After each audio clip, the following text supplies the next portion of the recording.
வணக்கம். இன்னைக்கு சூப்பரான ஒரு சாட்டர்டே விலாக்ல உங்க எல்லாத்தையும் மீட் பண்றதுல எனக்கு ரொம்பவே சந்தோஷம்.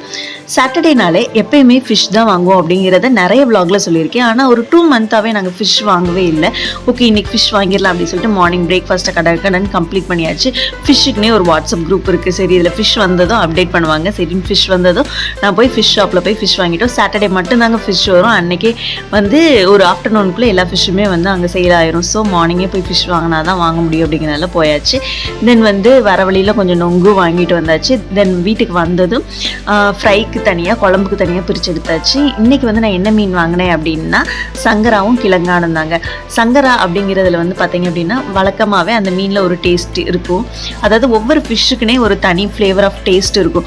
ஸோ நான் வந்து முன்னாடிலாம் வந்து ஒரு ஃபிஷ் மட்டும் தான் போட்டு குழம்பு வச்சுட்டு இருந்தேன். ஆனால் ரீசெண்ட் டேஸாக 2 ஃபிஷ்ஷை வந்து மிங்கிள் பண்ணி நான் குழம்பு வைக்கிறப்போ அதோட டேஸ்ட் வந்து வேறு லெவல். அதுலேயே கொஞ்சம் மாங்காய் போட்டுட்டோன்னு வச்சுக்கோங்க, ஃபிஷ் குழம்பை விட எதுவுமே டேஸ்ட் இல்லை அப்படிங்கிற அளவுக்கு தோணுங்க. இன்றைக்கி அதே மாதிரி ஒரு ஸ்டைலில் தான் இன்றைக்கி சங்கராவும் கிழங்கானும் போட்டு ஒரு மீன் குழம்பு ப்ரிப்பேர் பண்ணேன்.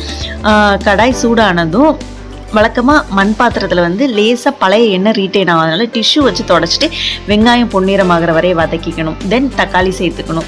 தக்காளி வந்து பார்த்திங்க அப்படின்னா ஸ்மாஷ் ஆகிறதுக்காக கொஞ்சம் கல்லுப்பு சேர்த்துக்கணும். தென் மசாலா ரெடி பண்ணுறது வந்து சின்ன வெங்காயமும் தேங்காயும் நல்லா வதக்கி விட்டுட்டு அதில் மல்லித்தூள், வத்தல் பொடி, காரத்துக்கு தகுந்தாற் போல் வத்தல் பொடியும் மல்லித்தூள் வந்து நம்மளோட ஃப்ளேவருக்கு தகுந்த மாதிரி சேர்த்துட்டு அதை நல்லா மிக்ஸ் பண்ணி ஃபைன் பேஸ்ட்டாக அரைச்சிக்கணும். அதோட கொஞ்சம் தண்ணியும் சேர்த்துக்கலாம்.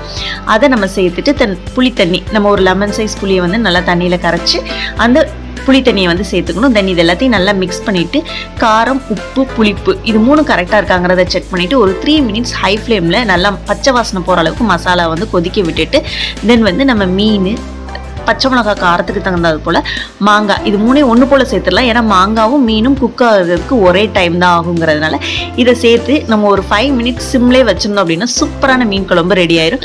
சைட்லேயே வந்து ஃபிஷ் ஃப்ரையும் வந்து பண்ணிடலாம் அப்படின்னு சொல்லிட்டு ஃபிஷ் ஃப்ரை வந்து பண்ண ஆரம்பிச்சிட்டு வழக்கமாக தோசைக்கல்ல பண்ணுவேன்.